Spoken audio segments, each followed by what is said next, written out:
Do you spend hours in your head thinking about something that happened, could have happened, or might happen?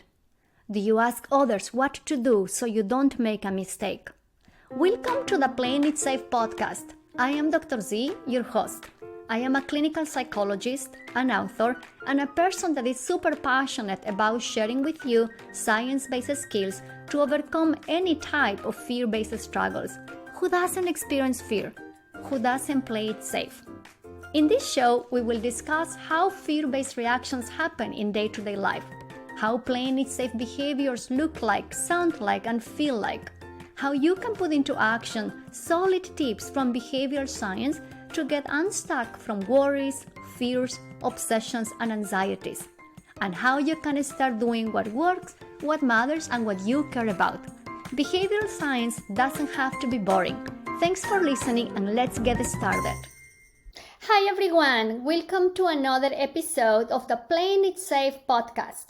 This is part 3 of a series on perfectionism. When thinking of perfectionism, I am thinking of all the struggles related to the fear of making mistakes, fears of being a failure, and harsh criticisms. One way in which we handle all those fears is by playing it safe with perfect actions. In this series, I am sharing with you micro tips, insights, and questions so you can start checking how it works in your life, how it works in your relationships when you start playing it safe by doing things right and perfect. Before we move on to the episode, I want to say thank you so much for listening to the podcast and your consideration with my work. I am super grateful that the last couple of months I have been receiving emails from you with specific questions about how to get unstuck from worries, fears, anxieties, and obsessions. I will definitely do my best to get back to you.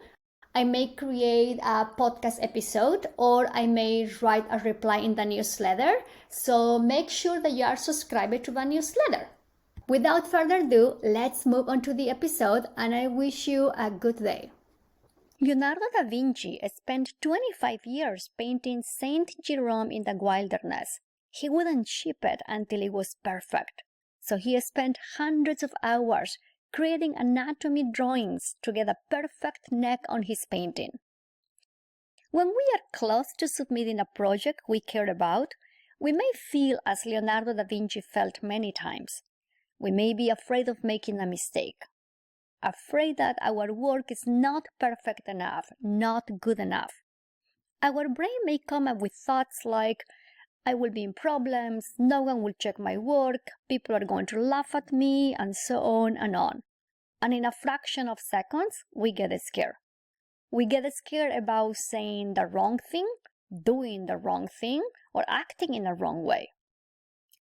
The reality is that as much as we don't like to be afraid of making mistakes, our brain can quickly go into a fight or flight reaction when perceiving a mistake as a threat.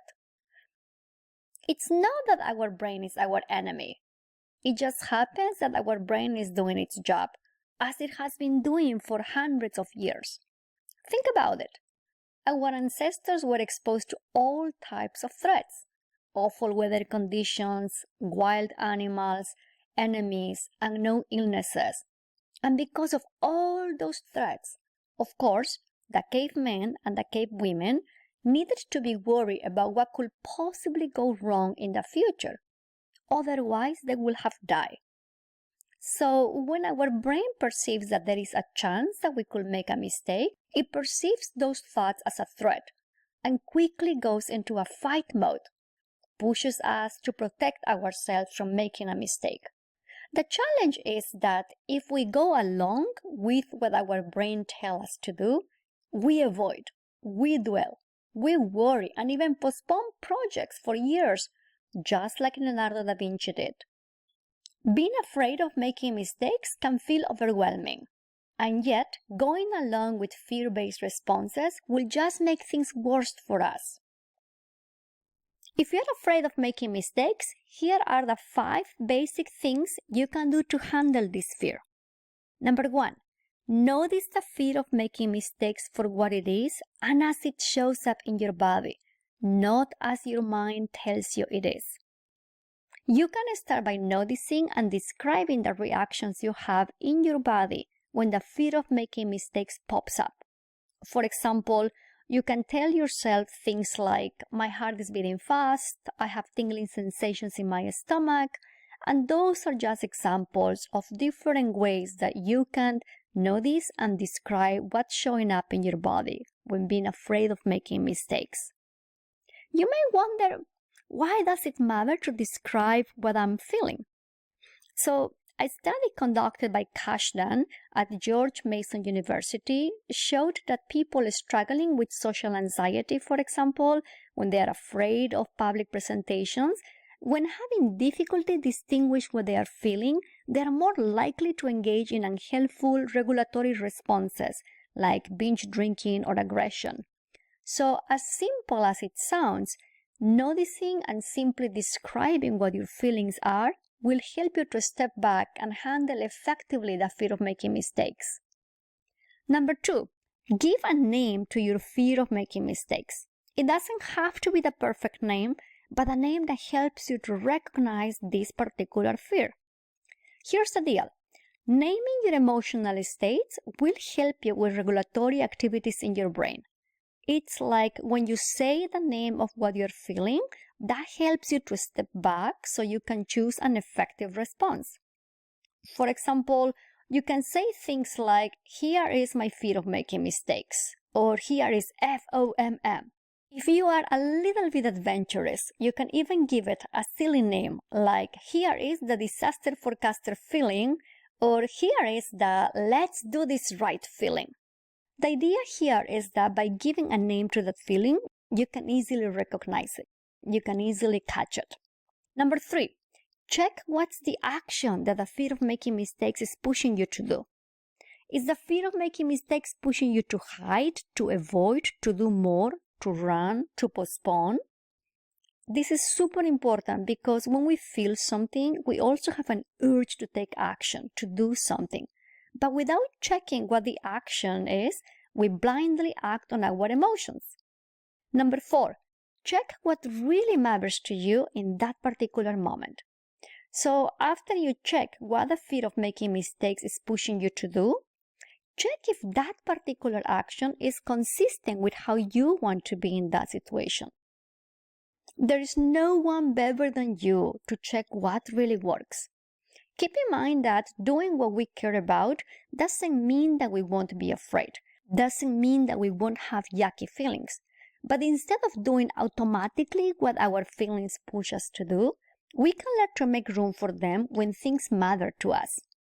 Number 5, choose your actions. This is the last step, and it's really about you choosing how to act and behave in this moment. In a moment in which the fear of making mistakes is pushing and demanding that you do all types of things. It's really about you choosing what to do that will take you to a richer, fulfilling, and meaningful life. It's really like shifting from feeling afraid of making a mistake to intentionally choosing your actions. Here is a recap of all the 5 steps to handle the fear of making mistakes. Number 1, notice the fear of making mistakes for what it is and as it shows up in your body. Number 2, give it a name. Number 3, check what's the action that the fear of making mistakes is pushing you to do. Number 4, check what really matters to you in that moment. And number 5, choose your actions based on what matters to you, not based on the fear of making mistakes. Try these steps and let me know how it goes. It is natural that when the fear of making mistakes shows up, you may have urges to postpone, procrastinate, and even spend years until things are right and perfect, just like Da Vinci did.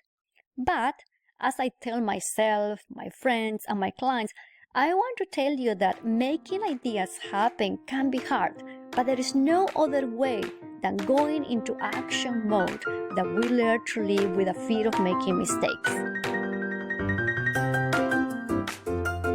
Thanks for listening. If you like this episode, I will very much appreciate it if you will subscribe and share this podcast with your friends. And if you're feeling extra generous, I welcome a review on Apple Podcasts. Show notes of this episode are in the website playingitsafe.zone. Make sure to subscribe to my newsletter so you can receive more tips to stop all types of unworkable playing it safe actions. See you soon!